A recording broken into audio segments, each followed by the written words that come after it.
Everyone, welcome back to my channel. स्वागत है आप सबका आज के एक नए वीडियो में। दोस्तों, कैसे आप सब कमेंट करके ज़रूर बताइएगा। थंबनेल देख के तो आपको आइडिया मिल ही गया होगा कि आज हम किसके बारे में बात करने वाले हैं। दोस्तों, आज हम बात करने वाले हैं नेहा आशीष तिवारी के होने वाले हस्बैंड सुमित महल। तो दोस्तों, आप सबको पता है कि नेहा आशीष तिवारी फाइनली उनकी इंगेजमेंट हो चुकी है, मतलब कि वो इंगेज्ड हो चुकी हैं। तो दोस्तों, सुमित महल को लेके बहुत सारे क्वेश्चन चल रहे हैं कि आखिर उन्होंने क्यों शादी की नेहा आशीष तिवारी से। बहुत सारे लोगों का कहना ये है कि सुमित महल जो है वो नेहा आशीष तिवारी से 10 साल छोटे हैं और वो शादीशुदा है, उनकी पहली शादी छुपाई जा रही है। नेहा आशीष तिवारी की जो शादी है वो लव मैरिज है। तो आज सारे सवालों के जवाब हम आपको इस वीडियो में देने वाले हैं। तो आप सबसे एक छोटी सी रिक्वेस्ट है, वीडियो में लास्ट तक बने रहिएगा, वीडियो फुल वॉच कीजिएगा। अगर वीडियो आप सबको थोड़ी भी पसंद आती है तो एक लाइक, एक शेयर और एक प्यारा सा कमेंट जरूर कीजिएगा। दोस्तों, सबसे पहले हम बात करेंगे तो फाइनली नेहा आशीष तिवारी की इंगेजमेंट हो चुकी है। आप लोगों ने देखा ही है, बैक टू बैक नेहा आशीष तिवारी ने अपनी सारी वीडियो गोद भराई की, सगाई की, हर एक चीज़ें और शेयर कर दी हैं। और अभी जो है फ़िलहाल सुमित महल जो उनके होने वाले हस्बैंड हैं, उनको लेके काफ़ी लोगों के सवाल ये हैं, लोगों का कहना ये है कि सुमित महल जो हैं वो नेहा आशीष तिवारी से 10 साल छोटे हैं। तो ऐसा कुछ नहीं है, क्योंकि कुछ लोग होते हैं ना जिनकी उम्र नहीं पता चलती है, वैसे उनकी भी उम्र नहीं पता चली है। वैसे वो छोटे नहीं हैं, जहाँ तक मेरा अंदाज़ा है वो 10 साल छोटे नहीं हैं। अगर छोटे हैं भी तो क्या दिक्कत है, आजकल तो सब चल ही रहा है।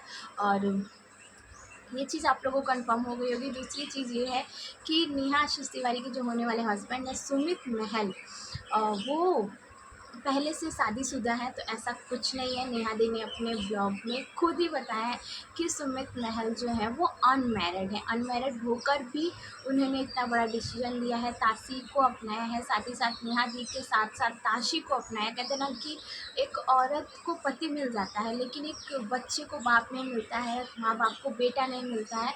लेकिन औरत जो होती है उसको हस्बैंड मिल सकता है, अच्छा या बुरा, लेकिन एक बच्ची को पिता नहीं मिलता है। लेकिन उस इंसान ने मतलब इतिहास रच दिया है कि एक बेटी को भी अपनाया है। बहुत ही खुशी की बात है कि उन्होंने ताशी को अपनाया, क्योंकि ताशी है इतनी प्यारी और उससे एक पिता की बहुत ज़रूरत है, एक पिता के प्यार की। और आज उम्मीद है कि सुमित महल कभी भी किसी को निराश नहीं करेंगे। जिस इस समय जो बॉन्ड दिखा रहे हैं ताशी के साथ, आने वाले फ्यूचर में भी यही चीज़ें रहें उनके साथ। और बात की जाए, और कुछ लोगों के सवाल ये है कि नेहा आशीष तिवारी की जो शादी है वो लव मैरिज। बहुत सारे लोगों का कहना ये है कि सुमित महल का भी यूट्यूब अकाउंट है और यूट्यूब से ही नेहा आशीष तिवारी से वो कनेक्ट हुए हैं, यूट्यूब से ही वो मिले हैं। और बहुत टाइम लगा उनको नेहा आशीष तिवारी को मनाने में, बहुत टाइम लगा, नेहा आशीष तिवारी को मनाने में। और उनके फैमिली वालों ने भी बोला कि लड़का इतना अच्छा है तो क्यों नहीं शादी करी। बहुत मनाने के बाद नेहा आशीष तिवारी मानी है और उनकी लव मैरिज है। उन्होंने नेहा आशीष तिवारी को प्रपोज किया था। तो दोस्तों, ये बात सरासर झूठ है, ऐसा कुछ नहीं है।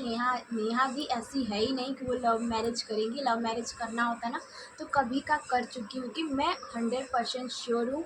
मैं खुद से बता रही हूँ, ये लव मैरिज नहीं है। और नेहा दी है ही इतनी सुंदर, है ही इतनी प्यारी कि कोई भी उनसे शादी करने के लिए तैयार हो जाए, क्योंकि वो है ही इतनी प्यारी, सुंदर भी है, संस्कारी भी है और A1 है। कहता ना कि ये लड़की A1 है, उस तरह वो A1 है, सब सद्गुण संपन्न वो है और बहुत ही अच्छी लड़की है। उनसे कोई भी शादी करने के लिए तैयार हो जाएगा।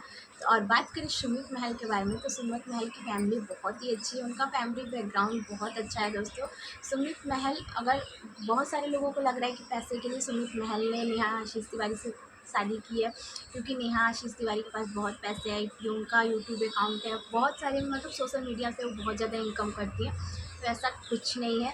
इनसे ज़्यादा इनकम सुमित महल का है, वो इनसे ज़्यादा पैसे वाले हैं और उनका बैकग्राउंड बहुत ही अच्छा है।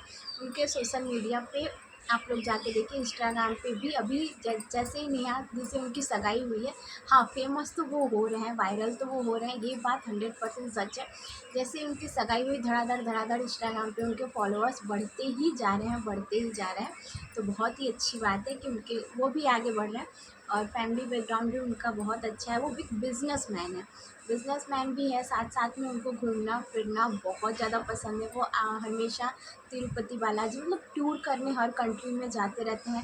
साथ साथ होने वाले जो जीजा जी हैं सुमित महल, वो एक बहुत ही अच्छे फ़ोटोग्राफ़र भी हैं। मैंने उनका इंस्टाग्राम चेक किया और उसमें देखा वो साथ ही साथ फ़ोटोग्राफ़र भी हैं। उन्हें फ़ोटोग्राफ़ी भी करना बहुत ज़्यादा पसंद है और उन्हें घूमना-फिरना, ट्रैवलिंग करना भी बहुत ज़्यादा पसंद है। तो हो सके तो शादी के बाद नेहा दी का और अच्छा ब्लॉग आए, टूर का आए, हर एक जगह घूमने-फिरने का आए, उम्मीद तो यही है। और बहुत अच्छा लगा कि सबसे मेन जो पॉइंट ये है कि उन्होंने एक बहुत अच्छा काम किया है, बहुत नेक काम किया है। सब ताशी को अपनाया है, जिस तरीके से उन्होंने अपना बॉन्ड दिखाया है, जिस तरीके से वो लोग ताशी को प्यार कर रहे थे, जिस तरीके से अपने गोद में उठा ले रहे थे, जिस वो चीज़ें बहुत ही इमोशनल थी और बहुत ही खुशी हो रही थी कि चलिए उस चीज़ की ताशी जिस चीज़ के लिए ताशी तरसी है वो चीज़ें ताशी को मिल जाए, इससे बड़ी खुशी की बात कुछ नहीं हो सकती। साथ ही साथ नेहा देवी बहुत ज़्यादा खुश है, उनकी चेहरे की खुशी बता रही थी, उनके चेहरे की स्माइल बता रही थी कि वो खुश हैं। और सुमित महल भी बहुत ज़्यादा खुश हैं। साथ ही साथ उनकी जो सास हैं, होने वाली जो सास हैं, वो भी काफ़ी अच्छी लगी। वो उन्होंने भी डांस किया ताशी को लेके गोद में, बहुत अच्छा लग रहा था। बहुत ही अच्छी फैमिली है, उनका फैमिली बैकग्राउंड भी बहुत अच्छा है। होप आप सबको क्लियर हो गया होगा कि सुमित महल अनमैरिड है और उनकी कोई लव मैरिज नहीं हो रही है, उनकी अरेंज मैरिज ही हो रही है। ज़रूरी नहीं है कि लव मैरिज ही हो। और जहाँ तक नेहा दी की बात है, लव मैरिज तो इम्पॉसिबल है। तो आप सबको क्या लगता है? आप सबको अगर कोई भी जानकारी पता है तो आप कमेंट करके बता सकते हैं। अगर मैंने कहीं भी गलत बोला हो तो उसके लिए सॉरी, वैसे तो मैं गलत किसी के लिए बोलती ही नहीं हूँ। तो दोस्तों, आप सबको ये वीडियो कैसी लगी एक प्यारा सा कमेंट करके ज़रूर बताइएगा। अगर थोड़ी भी अच्छी लगी हो, थोड़ी भी अच्छी लगी तो लाइक कीजिएगा, शेयर कीजिएगा। और नेहा दी को नई ज़िंदगी के लिए ढेर सारी शुभकामनाएँ, वो अपनी लाइफ में ऐसे ही खुश रहें।